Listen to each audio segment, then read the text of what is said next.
The yellow box at the counter, like a verdict. Thief. The word cracked through the pharmacy, like a gunshot. Every head turned. Every breath held. Annie's hands flew up, open, trembling, empty. I would never. But the pharmacist wasn't listening. He never intended to. He was already reaching for the phone. Nobody notices the girl running on fumes. That was the first thing you had to understand about Annie Osei. She was the kind of person the city had learned to look through, not at. 26 years old, natural hair pulled back from a face that hadn't known a full night's sleep in months. Dark V-neck top, still carrying the faint smell of the diner, where she spent the last 9 hours on her feet. 3 jobs. One grandmother who needed her blood pressure medication refilled before midnight. $43 in her pocket, which was 43 more than she had last Tuesday, and still somehow not enough.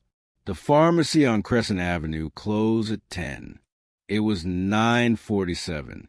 She pushed through the glass door with her shoulder, the little bell above it chiming something almost cheerful, and made her way to the counter with the careful, unhurried walk of a woman who had learned that rushing made people uncomfortable, made her look suspicious. She laid the prescription paper down. She counted out the bills, exact change, the way her grandmother had taught her. She even smiled. She was already thinking about the bus ride home. She never saw the yellow box slide into her bag.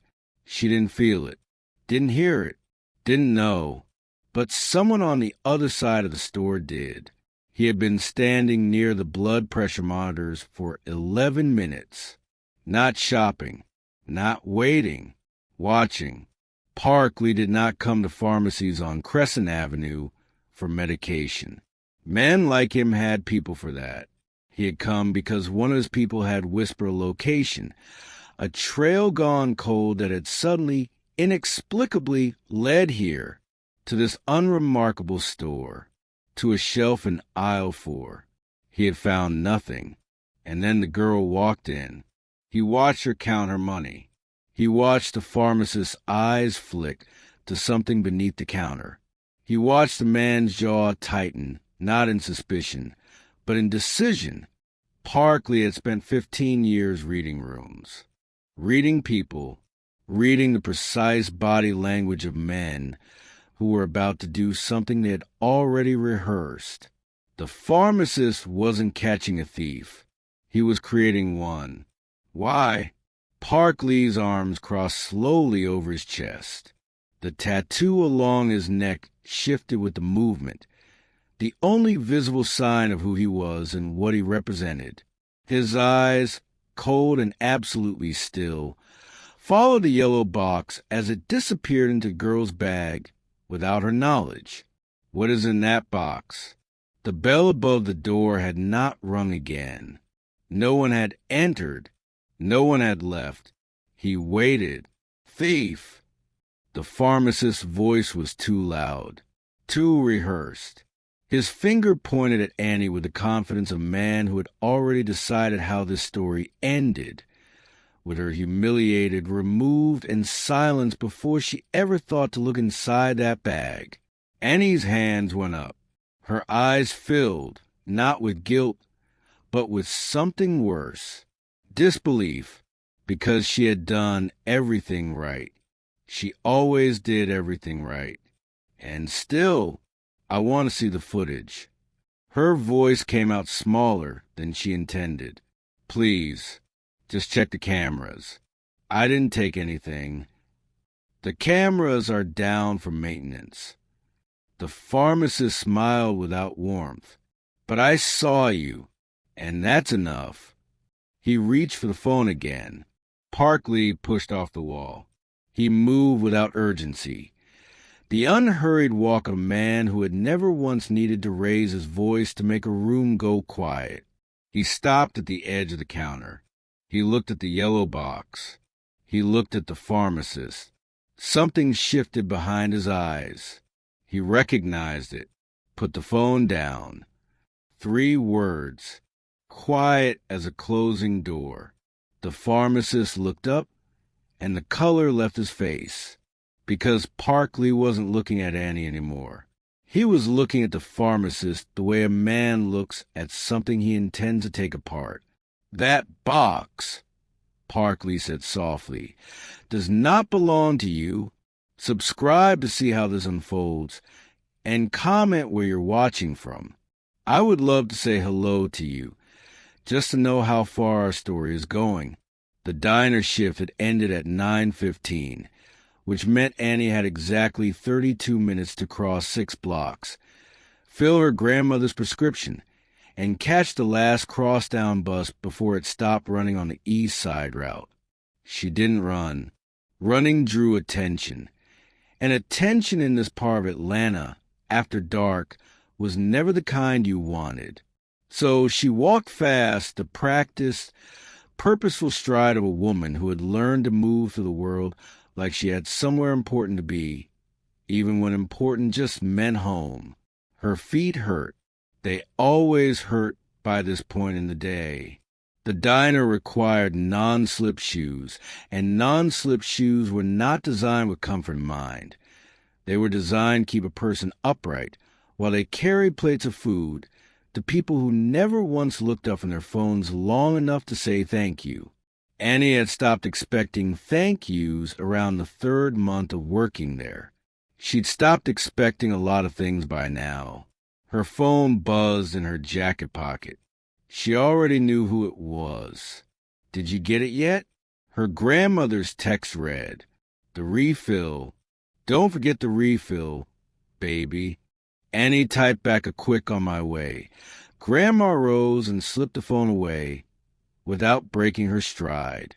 Grandma Rose, 71 years old, sharp as a tack, and stubborn enough to try to manage her own hypertension by reducing salt and thinking positive thoughts instead of taking her medication consistently.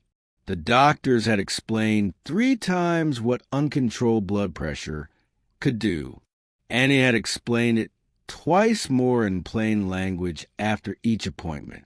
And still, somehow, the prescription had gone unfilled for 4 days because Grandma Rose had decided the copay was highway robbery, and she'd rather spend the money on groceries. So Annie was spending her money, her last $43, until Friday's paycheck from the warehouse. She pushed through the pharmacy's glass door at 9:51, the little bell above it chiming something almost cheerful, and made her way straight to the prescription counter at the back. The fluorescent lights overhead were the aggressive, unforgiving kind, the kind that made everyone look a little tired, a little guilty of something. Annie kept her eyes forward and her bag tucked close to her side. There was one other customer ahead of her, an older woman collecting a paper bag of orange bottles, moving slowly, counting her change with arthritic fingers. Annie waited. She didn't check her phone. She didn't sigh or shift her weight impatiently. She simply stood there with the quiet endurance of someone who had been waiting for something her entire life and had simply gotten very good at it. When it was her turn, she laid prescription paper on the counter with both hands, smooth flat, like she was presenting something valuable. "Refill for Rose Osei," she said. Date of birth, April 2nd, 1953. The pharmacist, a man she'd seen maybe 4 or 5 times before, older, glasses, white coat, the kind of face that gave nothing away, tapped at his keyboard without looking up. He found the file. He turned to the rows of pre-filled bags on the shelf behind him, and Annie exhaled slowly, already doing the math in her head. $43. The copay was usually $38. That left $5, which was enough for the bus, and maybe that'll be $41.50, the man said. Annie blinked. It was $38 last month. Insurance adjustment. He still hadn't looked at her. $41.50. She counted the bills out carefully. 2 20s, 3 1s. She pushed them across the counter.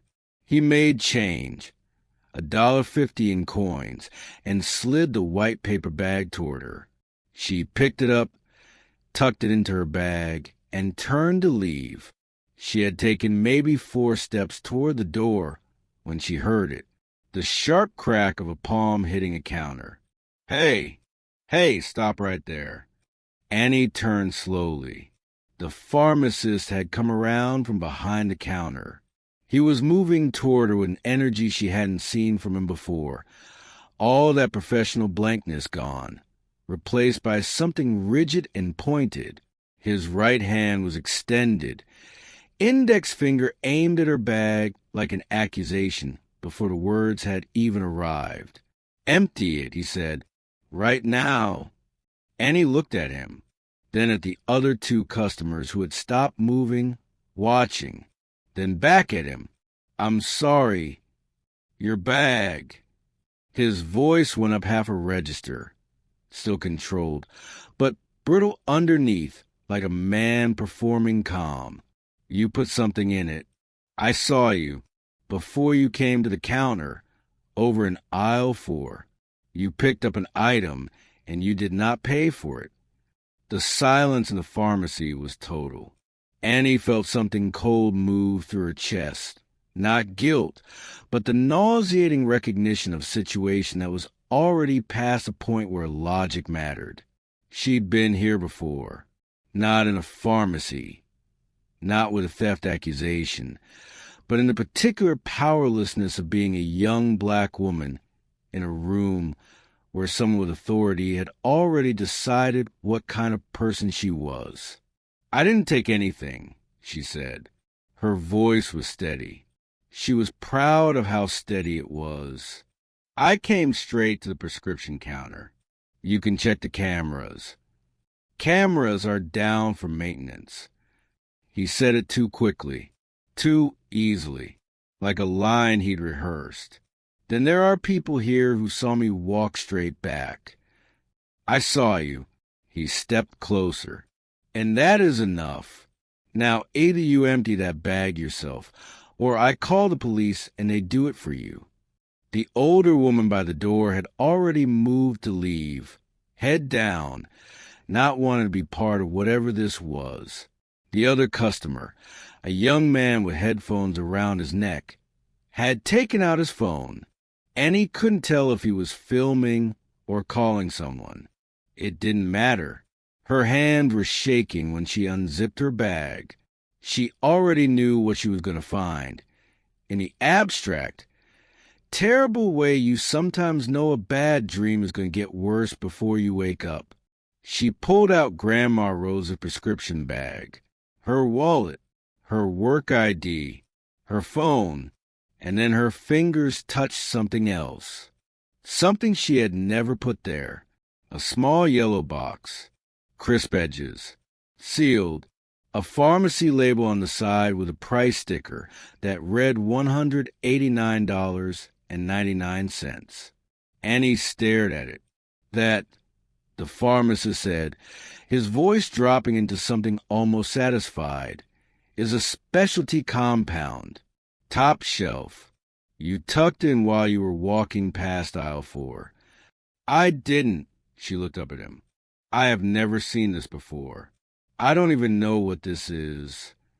Sir, his hand was already on the phone behind the counter. I'm calling. He had been watching for 4 minutes before the accusation even began. Parkley stood near the far end of the store, back against the end cap of aisle 6, arms folded across his chest. From this position, he had a clean sight line to prescription counter, the entrance, and, most importantly, aisle 4, where one of his men had confirmed the item had been left 40 minutes ago. He had come to retrieve it quietly. He had arrived to find it already gone from the shelf, which meant someone had moved it, either by accident or by design. He was in the process of determining which when the girl walked in. He watched her, not with suspicion. She had none of the tells of someone running a play. No hesitation near the shelves. No eye contact with the pharmacist beyond what was natural. She had walked directly to the prescription counter, counted out her money with the careful precision of someone for whom every dollar had a destination, and waited like a woman who was exhausted but had somewhere to be. She had not gone near aisle 4. And then Park Lee watched the pharmacist. There was the tell. The man's eyes had tracked the girl the moment she walked through the door, not in the ordinary way a shopkeeper monitors a customer, but with the fixed, controlled attention of someone running a calculation. When the girl turned to leave, the pharmacist's hand moved beneath the counter, just briefly, just a flicker, before he came around and called her back. Park Lee's jaw tightened almost imperceptibly. The pharmacist hadn't seen her take anything. The pharmacist knew exactly where that yellow box had ended up because a pharmacist had put it there. The question, the only question that mattered right now, was why. He already knew what was in the box. His organization had been moving certain compounds through discrete channels for 3 months, and that particular item was not medication. It was a data chip, slim, sealed, embedded in a false bottom beneath the powder packaging. 48 hours of surveillance footage from a rival syndicate's operation on the South Side. Footage that certain people would pay considerable money to recover, and that certain other people would pay considerably more to destroy. Someone in his organization had lost it, or sold it, or been careless with it in a way that was going to require a very specific kind of conversation. But first, the girl. Park Lee watched her pull the yellow box from her bag with the stunned expression of someone discovering a stranger's wallet in their coat pocket. Her hands were shaking. Her chin was up. She was not going to cry. He could see the decision happening in real time, the way she straightened her spine and pressed her lips together and chose dignity over collapse. The pharmacist reached her phone. Park Lee pushed off the wall. He crossed the store in 12 steps, unhurried, hands still folded at his wrists. The neck tattoo was visible above his collar, a detail that tended to make certain calculations happen very quickly in people who recognized what it represented. He stopped at the edge of the counter and said nothing for 3 full seconds, which was long enough for the pharmacist to look up. The man's face went the color of old paper. "Put the phone down," Park Lee said. Not loudly. He never needed to be loud. The pharmacist put the phone down. Park Lee looked at the yellow box in Annie's hand. Something moved behind his eyes, quiet and very cold. "That box," he said, "does not belong to this store." Annie didn't know who he was. She knew what he was, or she understood enough of the shorthand. The suit that cost more than her monthly rent. The stillness that wasn't peace, but something closer to the absence of fear. The tattoo that curved up the side of his neck, like a signature. The way the pharmacist, who had been so confident 30 seconds ago, was now gripping the edge of the counter with both hands like he needed something to hold on to. Whatever this man was, the pharmacist was afraid of him. And fear, in Annie's experience, was the most honest thing a person could show you. She didn't speak. She didn't move. She held the yellow box and waited to understand what was happening to her life. Park Lee hadn't looked at her again after those first 3 seconds. His attention was entirely on the pharmacist now, in the way a surgeon's attention is entirely on the incision, focused, impersonal, and absolutely without mercy. "I need you to step away from the counter," he said to the man. Then, without turning his head, he spoke into the small wireless piece tucked behind his ear. "Jean, Pull the external feed from the building across the street. Crescent Avenue Pharmacy. Last 20 minutes. Send it to my phone. The pharmacist's mouth opened. There's the cameras. I'm not talking about your cameras. Parkley finally looked at him, and whatever the pharmacist saw, there made him close his mouth again. I have my own. Annie's phone buzzed. She ignored it. Grandma Rose could wait 3 more minutes. Parkley's phone lit up in his inside jacket pocket. He withdrew it, glanced at the screen, a grainy but clear external angle of the pharmacy's interior, shot through the front window from the building opposite, and held it up just long enough for Annie to see. The footage showed her walking in, walking straight to the back, never once turning toward aisle 4. It also showed in the background the pharmacist moving from behind the counter to aisle 4, crouching briefly, standing, returning, all before she had even reached the prescription window. The sound Annie made was barely audible. It wasn't relief, not yet. It was something rawer than that. The particular shock of having the truth confirmed after you'd already been told it didn't matter. My people ran your name, Parkley said quietly. He was still looking at the pharmacist, but he was speaking to her now. Annie Osei. No priors. No record. 3 jobs, 1 dependent. Current on every bill within 30 days. A pause. You're not who he said you were. She swallowed. I know that. I know you know. He slid the phone back into his jacket. That wasn't for you. That was for him. The pharmacist had gone very, very still. Into the back, the pharmacist said. His voice had changed. The authority was gone, replaced by something tighter. He wasn't looking at Parkley anymore. He was looking at Annie, and the look was no longer that of a man catching a thief. It was the look of a man who needed to contain a situation before it expanded beyond what he could manage. I'm not going anywhere with you, Annie said flatly. There are procedures. She's not going anywhere, Parkley said. Without me. The pharmacist's jaw worked silently for a moment.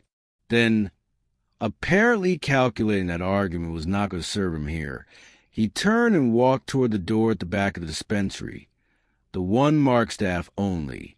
The one with the keypad entry and the small camera mounted above it that was, ostensibly, also down for maintenance. Parkley gestured once. A small, fluid motion, and the young man Annie hadn't noticed standing near the entrance since the conversation began move to cover the front door. She hadn't seen him come in. She hadn't heard him. He was just suddenly there. Lean, quiet, wearing a gray jacket over dark clothes, eyes scanning the street outside with professional patience. Parkley looked at Annie. Stay close, he said, not unkindly. She didn't ask questions. She followed him to the back door. The pharmacist keyed in his code. 4 digits. The kind of code a man enters without thinking, pure muscle memory. The door clicked open. He went through first, and Annie followed, and Parkley came last, and she heard the door's electronic lock re-engage behind her with a sound like a period at the end of a sentence. The back office was small and climate-controlled, smelling of antiseptic and old paper, a desk with 2 monitors, a row of metal shelving along one wall, a second door on the far side that led to the loading area. The pharmacist was already moving toward the desk, toward something on the desk, and he realized his hands moving with a different kind of urgency now. Don't touch that, Parkley said. The pharmacist froze with his hand 2 inches from a manila envelope.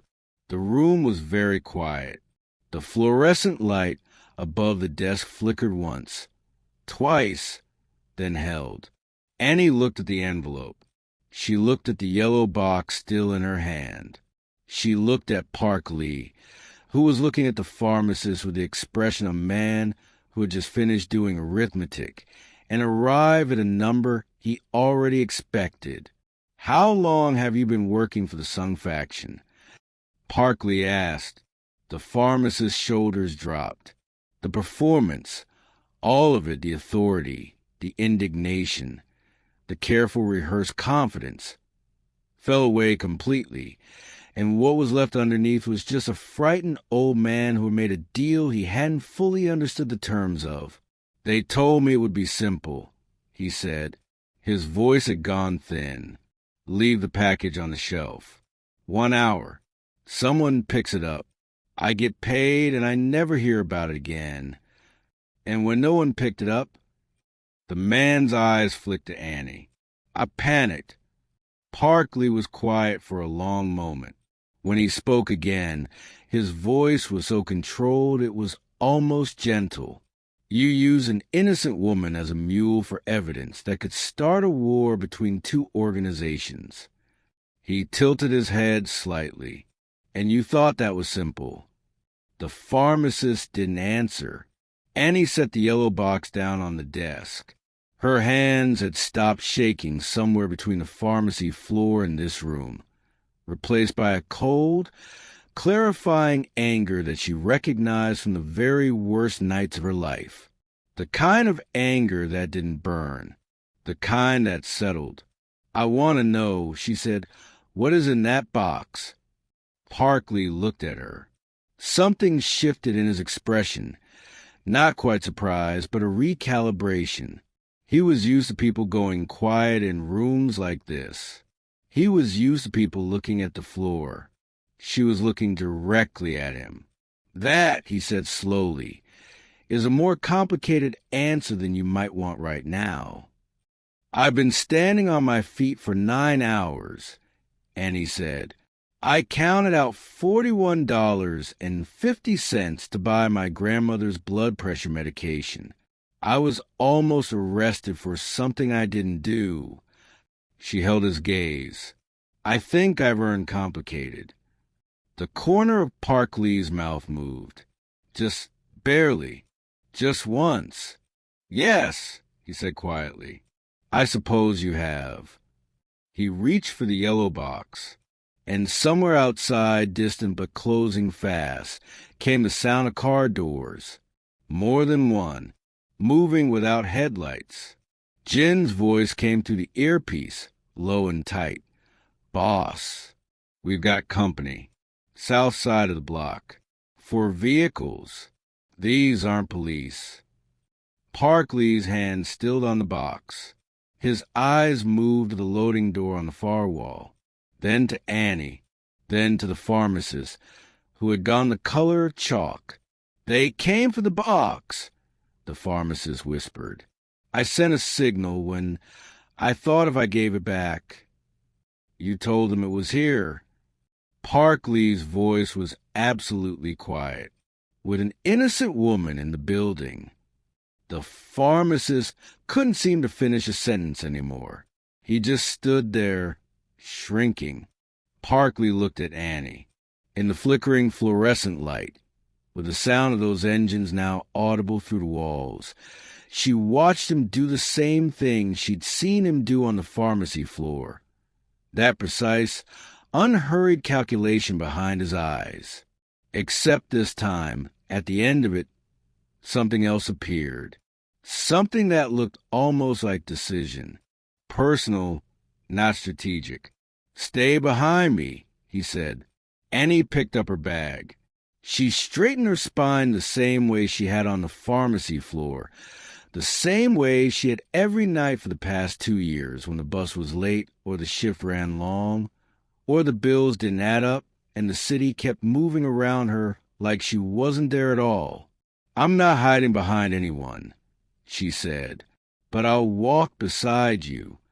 Park Lee looked at her for one more second. Then the loading door rattled, and he moved. "Subscribe to see how this unfolds. and comment where you're watching from.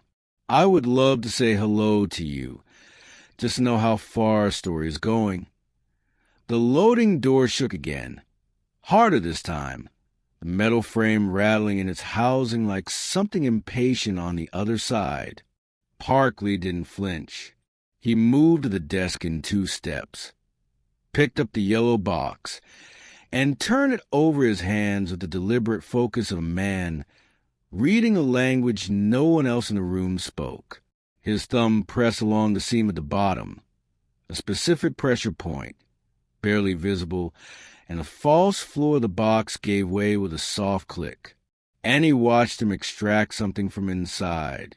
Thin, dark, no larger than a thumbnail. A data chip. He held it between 2 fingers and looked at it the way you look at something that has caused you considerable trouble. With recognition, and with the particular cold fury of a man who does not yet know who to be furious at. This left my organization 8 days ago, he said. Not to Annie, not to the pharmacist, to himself, in the way a man speaks when he is filing something away permanently. It passed through 4 hands before it ended up on a shelf in a pharmacy on Crescent Avenue. He looked up at the pharmacist. Tell me the name of the man who contacted you. The pharmacist's lips pressed together. Old instinct. The instinct of a man who still believed that silence was protection. The people outside that door, Parkley said quietly, work for the faction that wants his chip destroyed. They are not coming to ask questions. They are coming to remove every person in this building who has seen or touched it. He let that land for exactly 2 seconds. The name. Tewan, the pharmacist said. The word came out like something he'd been holding underwater. He called himself Tewan. I don't know a last name. I don't know anything else. I swear. Parkley slipped the chip into his inner jacket pocket. His expression didn't change. But something behind his eyes went very still in the way a storm goes still at its center. Tewan. Annie didn't know that name, but from the quality of the silence that followed it, she understood that Parkley did, and that whatever it meant to him, it meant something significant. The loading door buckled. Move, Parkley said. He went through the back office door first, back into the dispensary, and Annie followed without hesitation, the pharmacist stumbling behind them both. The store was dim now. The main lights had been cut from outside, leaving only the emergency strips along the floor, which cast everything in a flat, greenish half-dark that made the rows of shell products look like the walls of a corridor underwater. Gene was already inside. He'd come to the front, which meant the front was still clear. For now, 2 at the loading bay, 2 coming around the east side of the building. Gene said, low and fast. 1 on the roof. They've jammed the cell signal in a 2-block radius. Exits. Loading bay is compromised. Front is a 60-second window, maybe less. Parkley looked at the pharmacy aisles, long, narrow, the shelving units floor to ceiling, creating channels of visibility that cut both ways. A disadvantage for movement, a significant advantage for someone who wanted to control sight lines. He looked at Annie. Can you run? I've been running my whole life, she said. Something crossed his face. There and gone. Too fast a name. He turned to Gene. Take the pharmacist out the front. Don't stop. Don't look back. Get him to the secondary vehicle. Then to Annie, you stay in my sight line. You do not stop moving for any reason. If I tell you to get down, you get down immediately. Understood. Understood. The loading door came off its hinges. They went in opposite directions. Gene moving fast toward the front with the pharmacist. Park Lee pulling Annie into the maze of the aisles at controlled run. Behind them, she heard the back office door crash open, heard voices in Korean she couldn't translate, but whose urgency needed no interpretation. Park Lee moved like he'd been born, knowing the geometry of dangerous rooms. He didn't run blind. He ran in short, deliberate bursts, pausing at each end cap to read the space ahead before committing. Annie matched him step for step, her non-slip diner shoes squeaking against a pharmacy linoleum, her bag pulled tight across her chest. A figure appeared at the far end of the aisle. Park Lee moved Annie behind him in a single fluid motion, his arm sweeping back and across her path without breaking his own stride, placing his body between her and the end of the aisle with the automatic precision of someone for whom protection was not instinct but practice. Two sounds, closed together. She didn't look. The figure at the end of the aisle was no longer standing. "Don't look," Park Lee said, not unkindly. "Keep moving." She kept moving. They came to the side door near the consultation window, a door she wouldn't have even noticed in the dark, half hidden behind a rotating display of reading glasses. And then they were in the narrow service corridor that ran along the building's interior wall. And then they were moving toward a door marked emergency exit only. Alarm will sound, and Park Lee hit it without slowing down. The alarm sounded. They came out into the alley behind the pharmacy at a dead run. A car was waiting, black, engine running. Someone in the driver's seat who had the door open before Annie had fully cleared the exit. She got in. Park Lee followed. The door closed. The car moved. Annie sat in the back seat and breathed. Her hands were shaking again.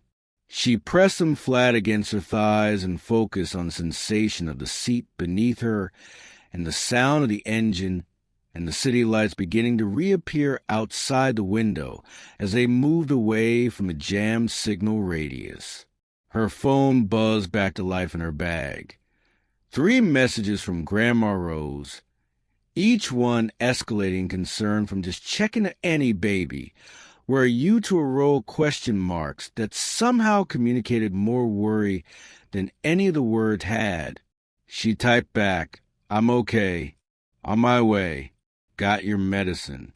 She stared at the message for a second. Then she put the phone away and looked at Park Lee. He was on his own phone, speaking quietly in Korean, his posture in the seat as composed as it had been in the pharmacy, as if car chases and loading doors of men at the ends of aisles were simply weather, background conditions, things that happened and were managed and moved past. He finished the call. He looked at her. "You're not hurt," he said. It wasn't quite a question. "No." She paused. "Are you?" He seemed mildly surprised by the question. "No." "Good." She looked out the window.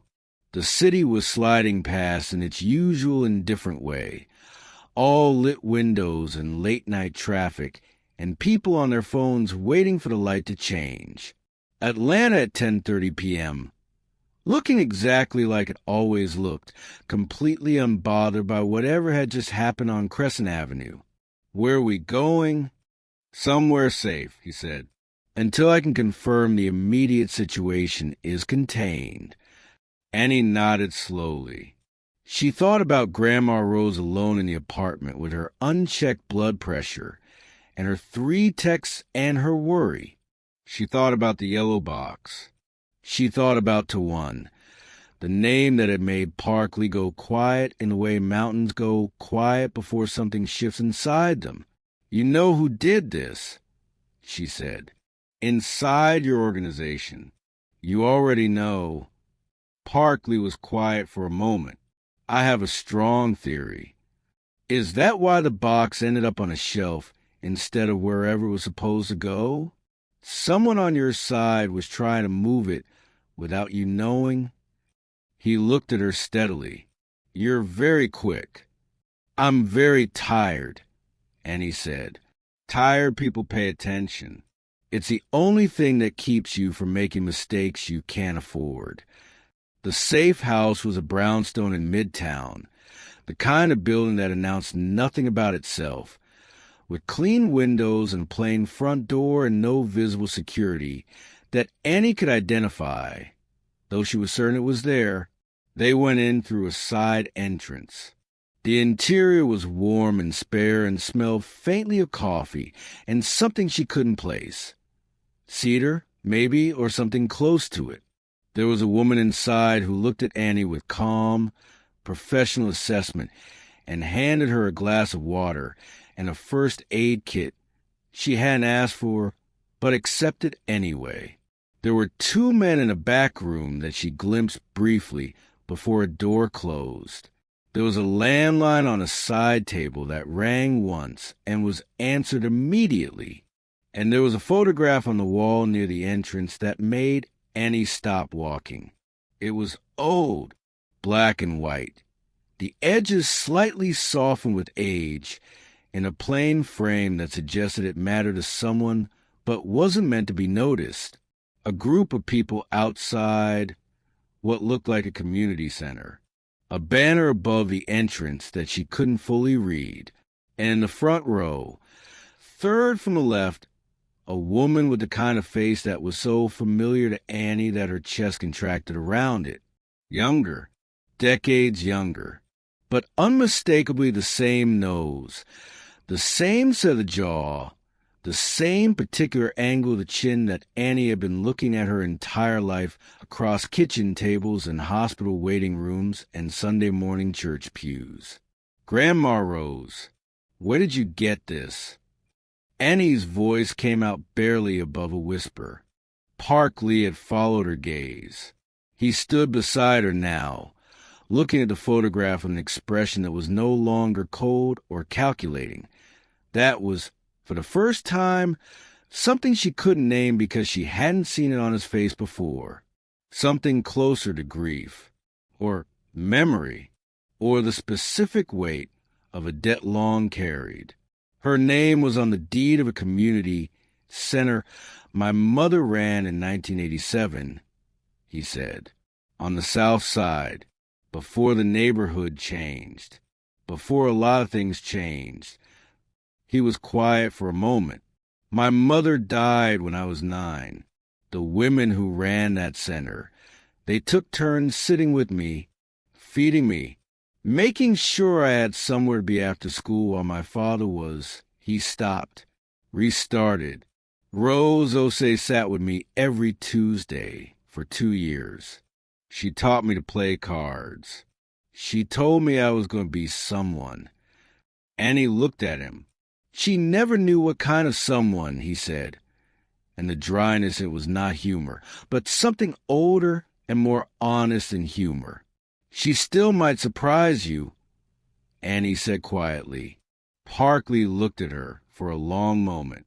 Then he looked back at the photograph. "I know," he said. "That's why I'm telling you." The next 72 hours moved differently than any Annie had ever experienced.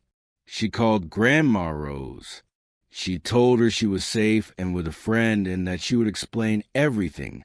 Most of it, some of it, a carefully selected version of it. When she got home, Grandma Rose said, "Annie Josephine Osei, you better be home by morning," in the tone that had not changed since Annie was 7 years old. And Annie said, "Yes, ma'am," in the tone she had used since she was 7 years old, and she meant it. Park Lee spent those 72 hours doing what Park Lee did. The chip was recovered and its contents analyzed. 48 hours of surveillance footage from the Sung Faction Southside operation. But more than that, embedded in the metadata, a series of internal communications that mapped the route of the chip's journey from Park Lee's organization to a pharmacy shelf on Crescent Avenue. Communication logs. Transfer orders, names. One name appeared 14 times. Taewon Seo, 34 years old.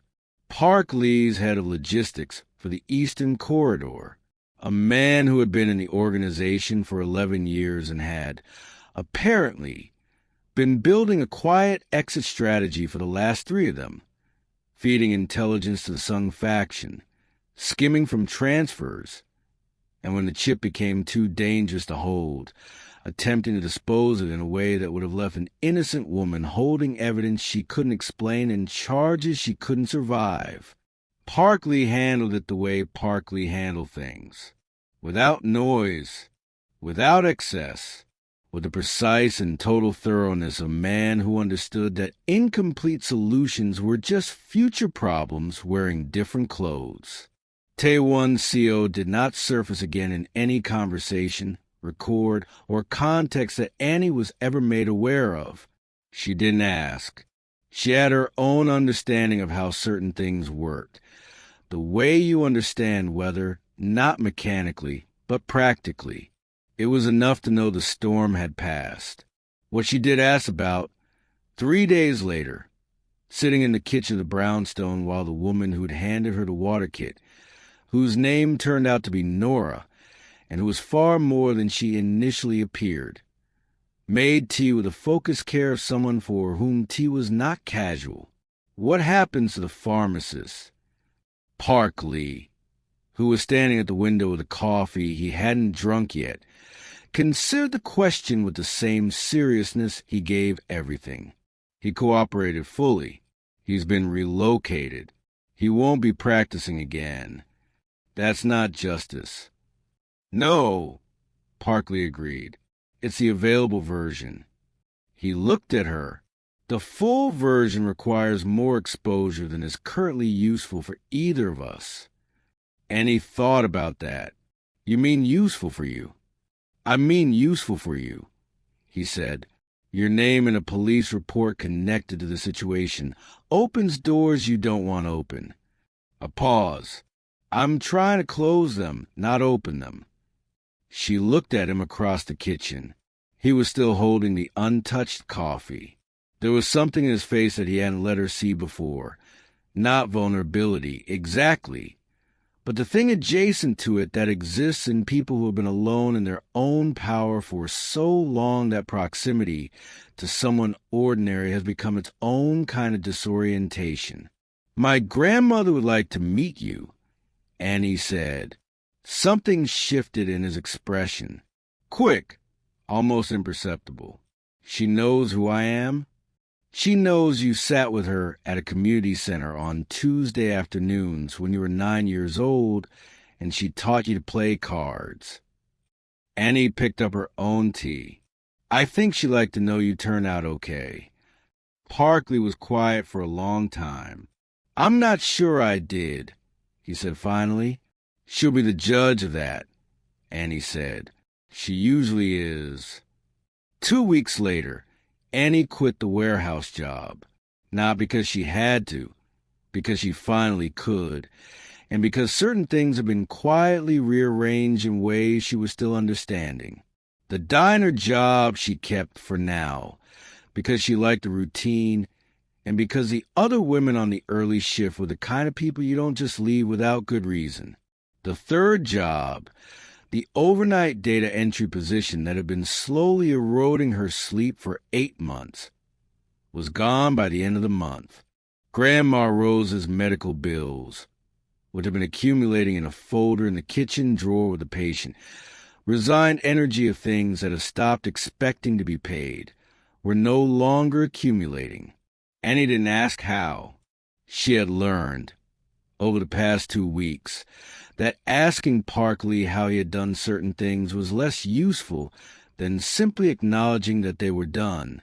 What she did ask him, the one night he appeared at her door unannounced with his jacket off and his collar open, and that same controlled exhaustion she recognized from her own mirror, was whether any of this was going to come back.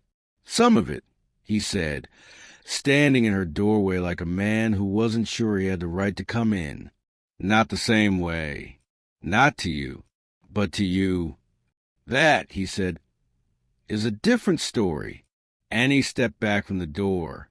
An invitation, or the beginning of one.